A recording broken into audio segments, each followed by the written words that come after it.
1, 2, 3. Hey guys, I want to show you something that it's been taking me a while. I've done a lot of trial and error with this. It's taken a lot of practice and stuff, but you know, sometimes people want to come in for hair extensions, and I'm terrible at doing cornrows. I can't do them tight enough. So it gets to a point when I'm trying to do a hair extension that it's not going to work for me because, for one, it's just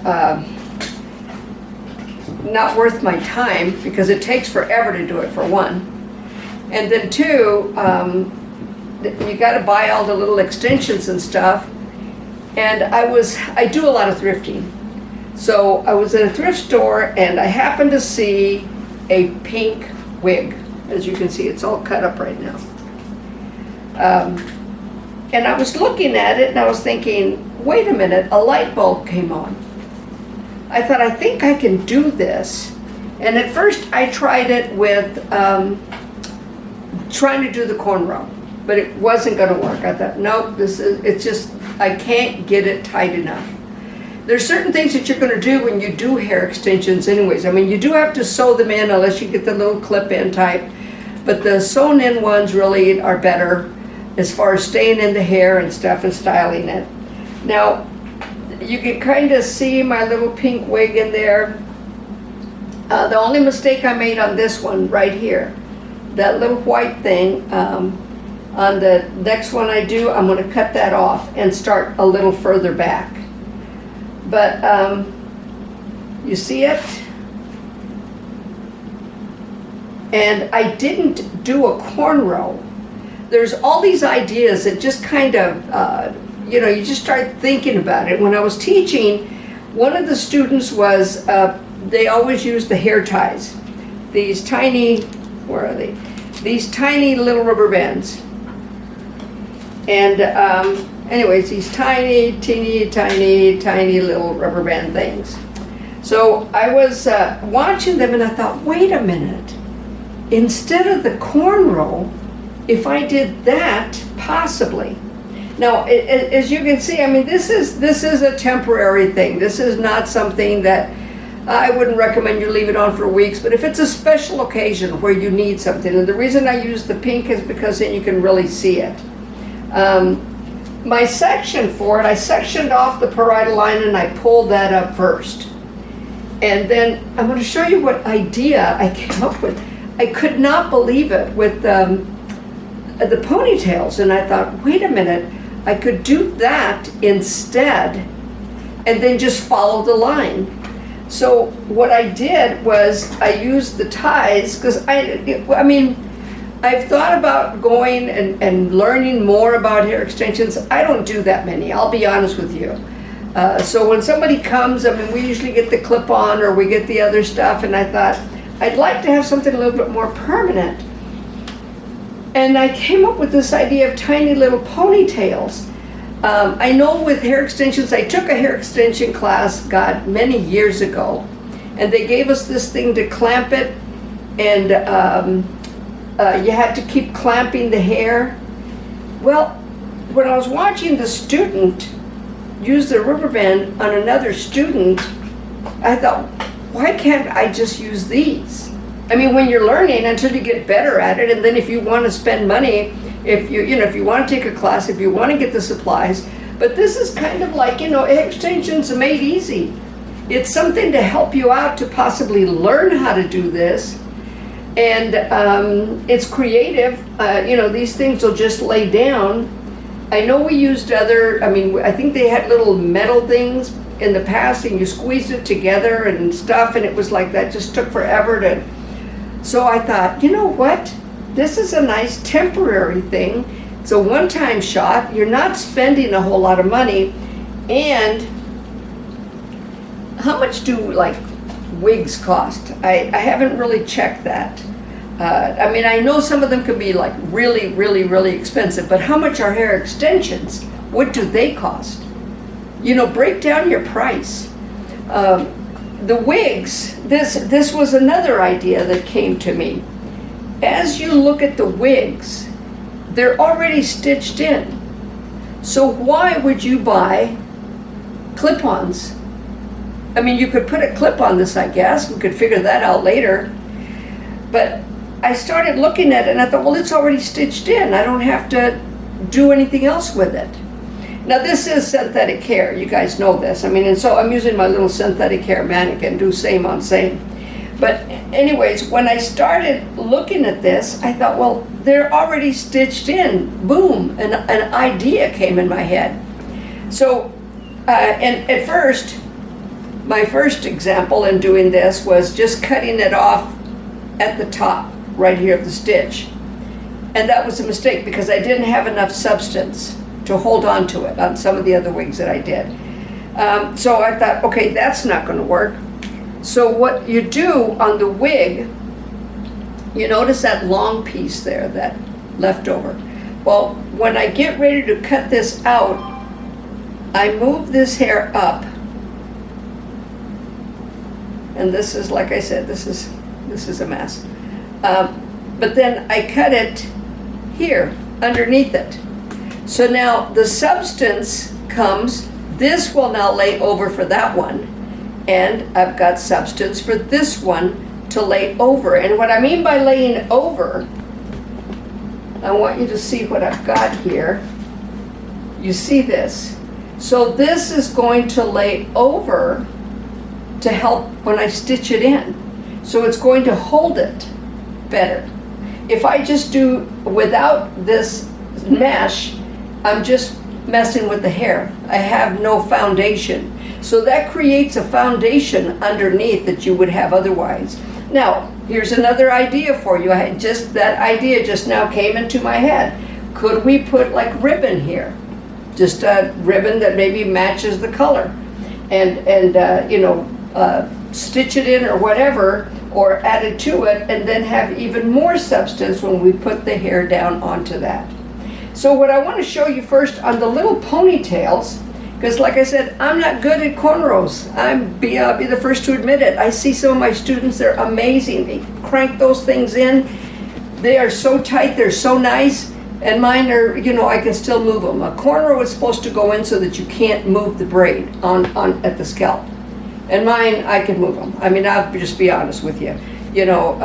It's awful not to be good at everything.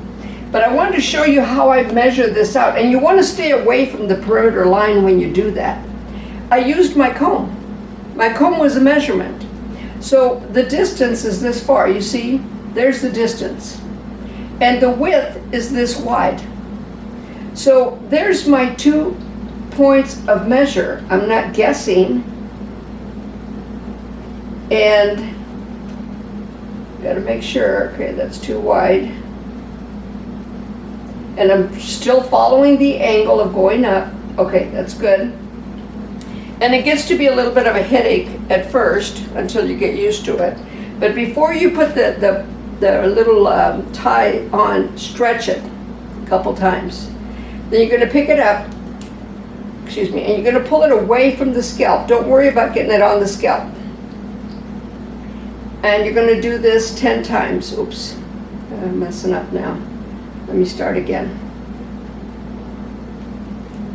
This is synthetic hair, so it's a little slicker.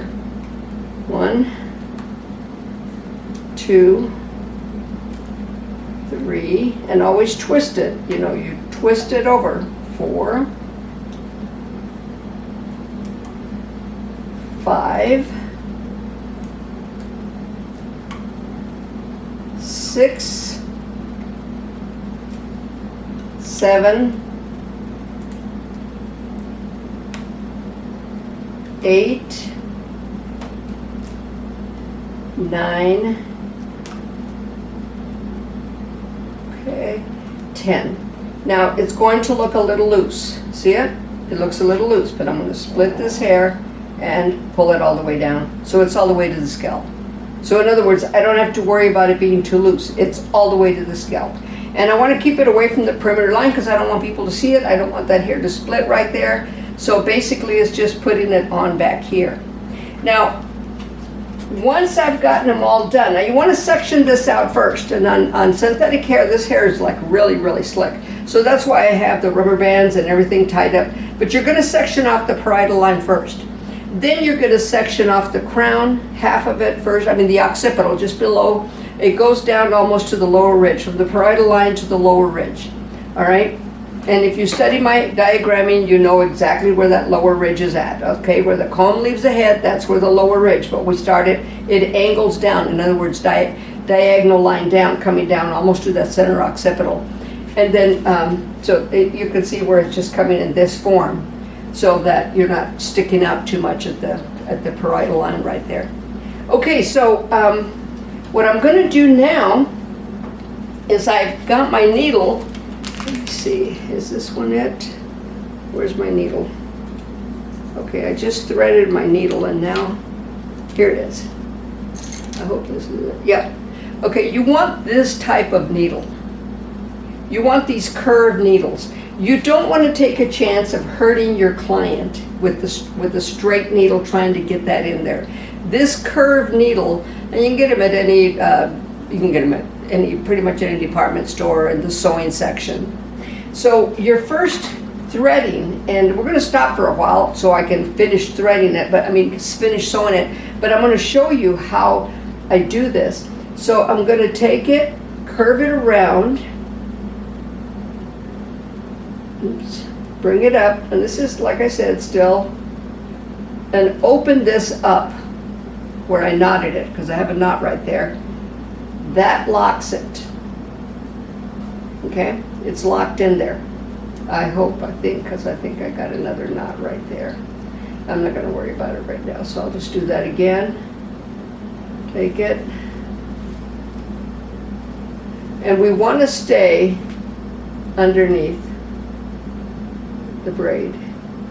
And I may end up having to cut part of that off because see the knot? You can see the knot right there where it messed up. Okay, so I'm going to take it and put about 3 stitches on each one.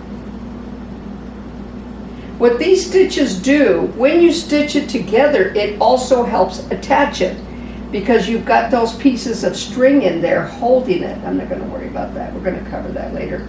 So I've got 3 there. Now I'm going to come over to the next one. All right, there you go. And okay, so I've got that line, and I'm using a colored thread for you to see it. So, otherwise you'd probably want to use brown. And you might want to pick up brown, or if you have black hair or blonde hair, whatever, you want to pick up the right color. Although once you put it on there, I guess it doesn't really matter, does it? Because you'll have that extension right there on top of it anyways, and that kind of pushes it down once you do it. But you see how this kind of tucks this down now? All right, so is there a little lump there? Yeah, but there'd be a little lump if you were using an attachment anyways, too. Okay, let's not do that here. All right, get it on there nice and tight. 3. And that's up to you, but I think I am going to go ahead and do 4 on this one because it's, in other words, just take it, stitch it before I jump over to the other one.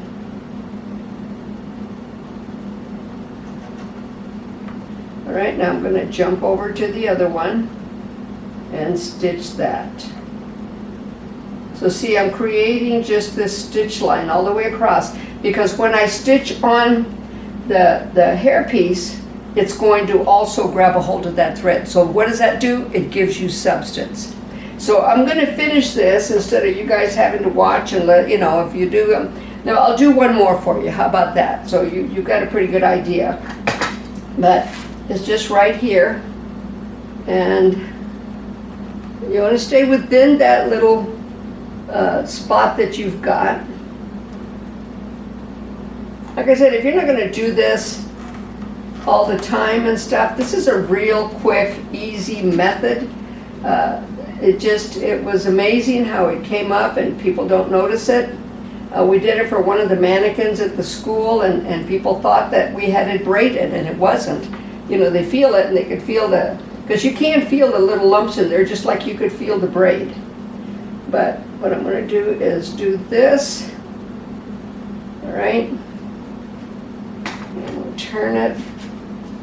I guess I can go ahead and finish this with you guys watching. So I've got 3 there.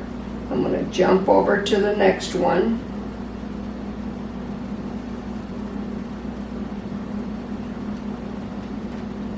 See that? Now, when I get ready to tie it off, I don't know how many of you do any sewing, but you want to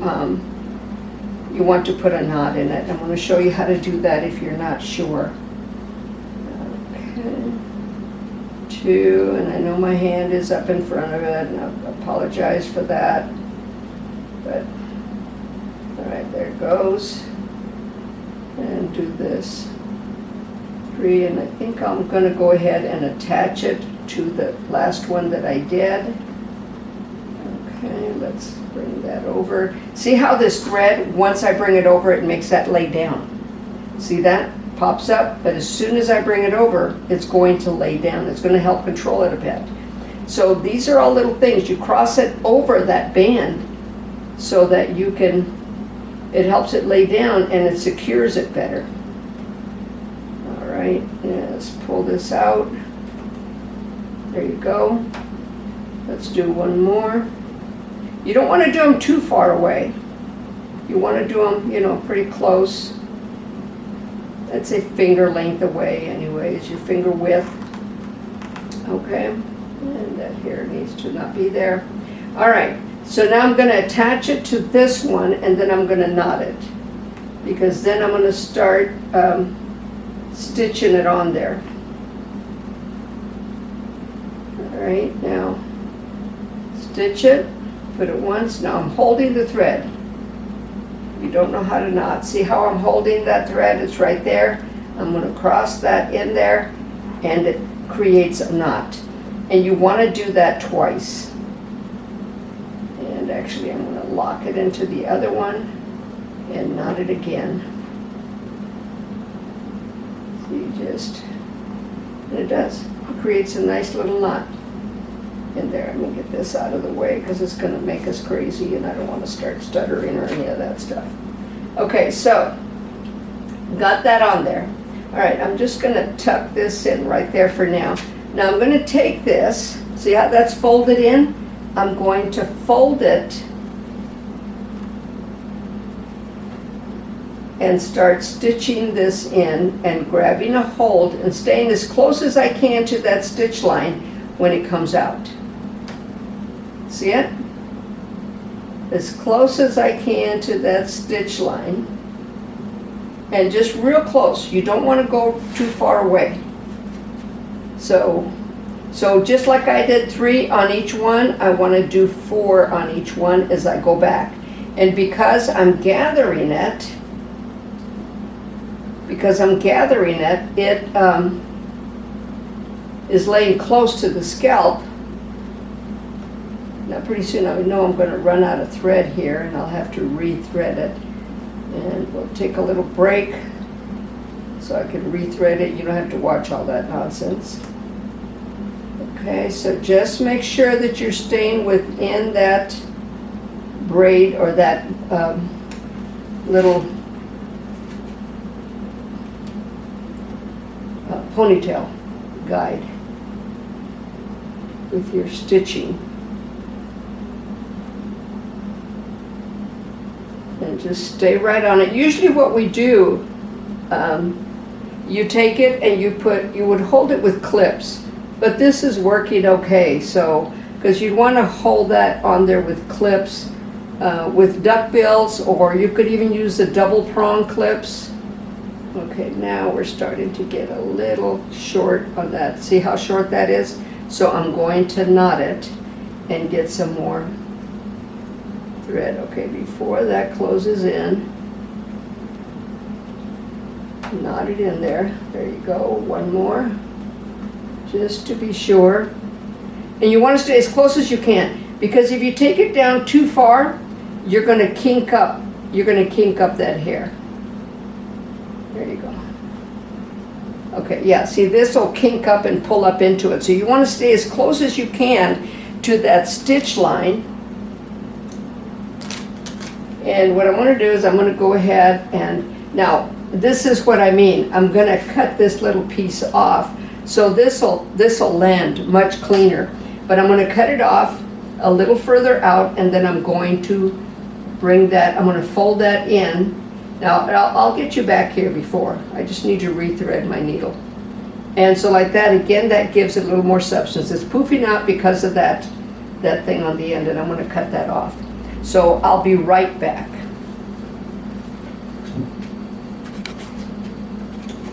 Go. Okay, so I know that you're probably thinking, okay, how did she start? How did she do this? Because, I mean, what we're seeing here is the ponytails are already in there, and we don't know how she started. So what I did was, this was already started, and as you can see, you can kind of see the result there of that. Of course, I already cut it, and I'll do that again. But, yes, I sectioned off another one. A little bit longer hair, the parietal line. You want to get that, it doesn't have to be like a perfectly clean line, sharp line. You just want a good, yeah, how do you find the parietal line anyways? Does anybody know? Do you guys remember? How do you find that parietal line? Right here. There's the line. This horizontal. Goes all the way around. As long as you hold your comb horizontally, that's your parietal line. Travels around there. Most people call it the curve of the head, the round part of the head. The things that they never tell you is that above that, where the comb leaves the head, of course, is the upper ridge, up into the apex and the frontal fringe. Frontal fringe is a pie shaping. That's how you cut bangs. You always cut them in a pie shaping. If you go rectangular, you're going to end up with those little things that stick out all the time, and people wonder, why does it do that? Well, that's why, because you cut it a rectangular instead of a triangle. So the center apex there at the front of the apex, down to the parietal line, and just a pie shape triangle. All right, so what I did here, let's go back to this. So what I did here, how did I start this? Okay, well, the parietal line, and then I went to the, into the lower ridge, and then to the center occipital. So the lower ridge is right here where the comb leaves the head. See it? All right, my comb leaves the head right there. So that's the lower ridge. I started at the parietal line, traveled beyond that, and onto the center occipital.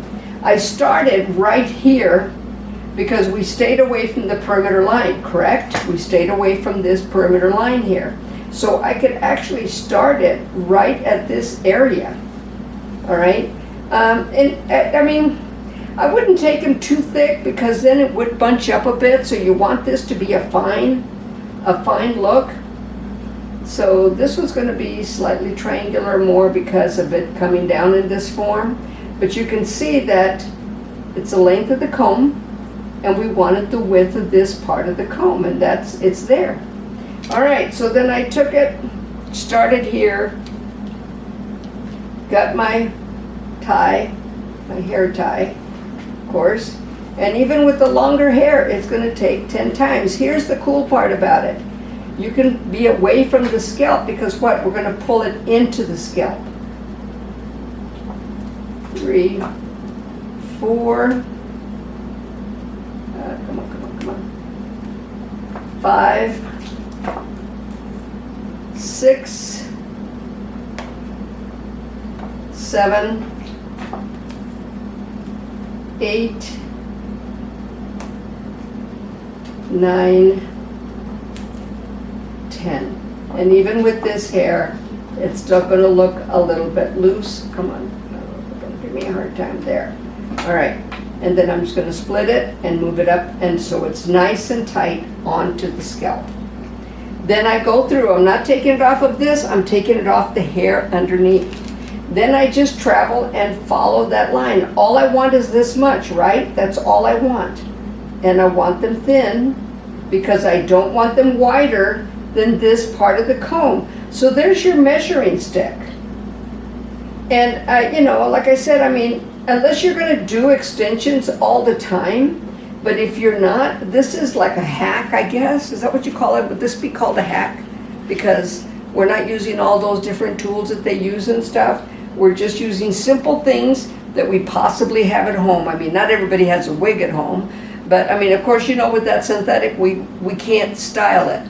But if you find a wig, I mean, like I said, I do thrifting, I'll be honest.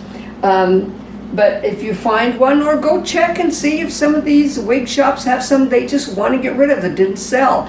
But if it's not human hair, you're limited on what you can do. Some of that, I believe they're called Cancolin wigs. Anyways, they're already curled and stuff, so you would just add it to it. You know, it's already got some curl movement. So here's the next one, all right? So there, and like I said, I'm just following that line. That's all I did. That's what you saw as a finish. Come on, don't give me a hard time, Betty. I name my mannequins, by the way.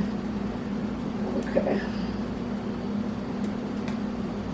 What should I call her? Should I call her something else? Beulah, Betty, Bertha?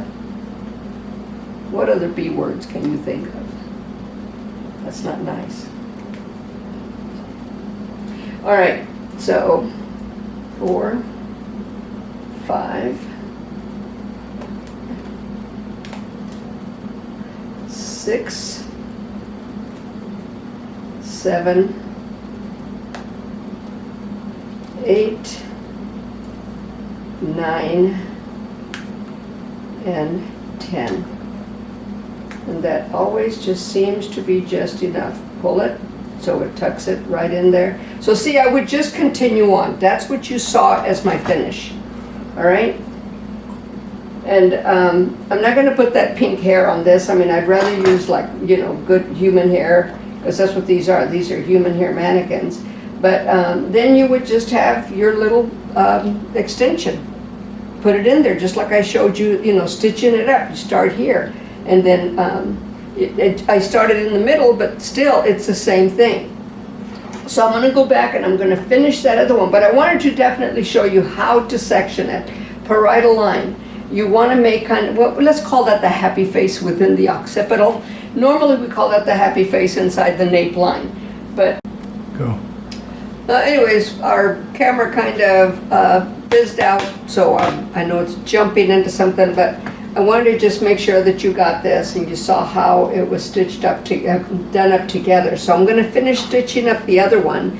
You know now how to separate your wig. If you get a wig that you're not going to use anymore, somebody else is not going to use it anymore, whatever, that you can still put on there. So I've got this stitched up, and what I did on this end, I folded it, just a nice fold for it to finish. Now, can we put another one on here if we want to? Yeah, you could. You could do one more if you wanted to, but I wouldn't do more than 2, because then you could really start seeing it. But you would just lay it right on top of it and then just restitch it again, stitch it onto it.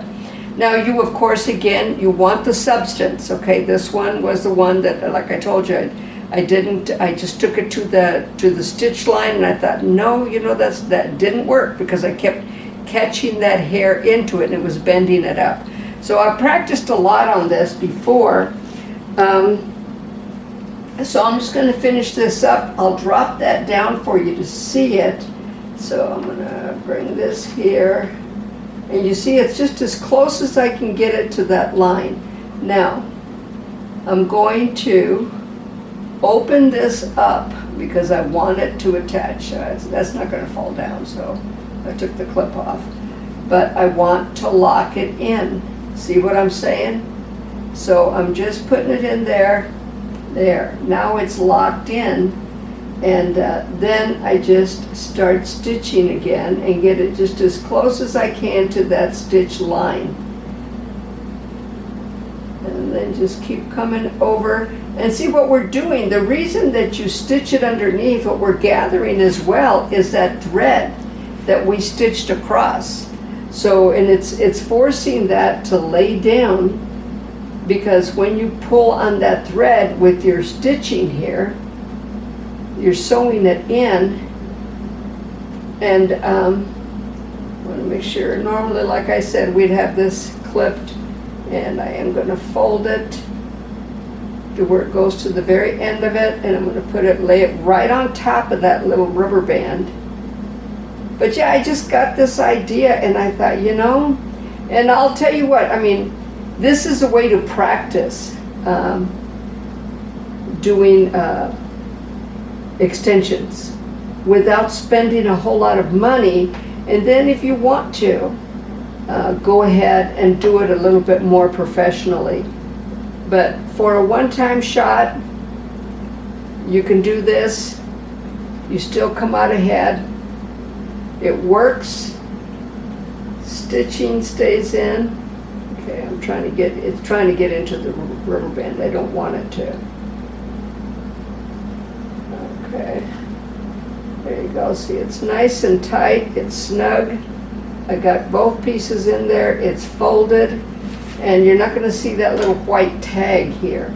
So I'm going to stitch it in. And this time, yes, I'm going to knot it. Not it. Just like tag, right? Not it. All right, so I'm going to knot it. Oh, that's in my brain now.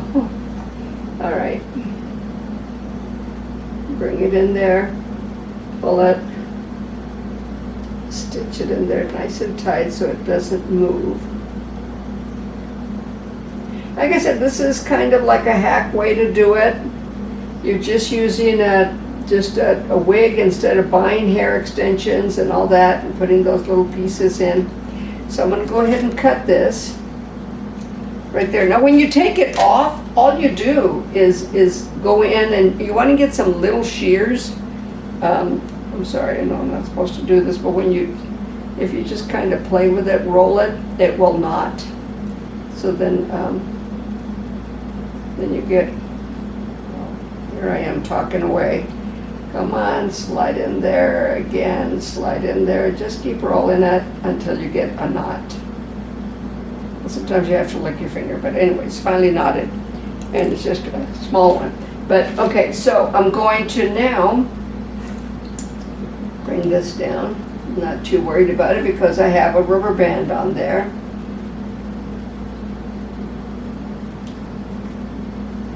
And that's the other thing, you know, when you're taking this down, you've got those little rubber bands to take down. And the cool part about those is you can just cut them. Just go in with some very, very, very fine shears. Not even shears like you can find, I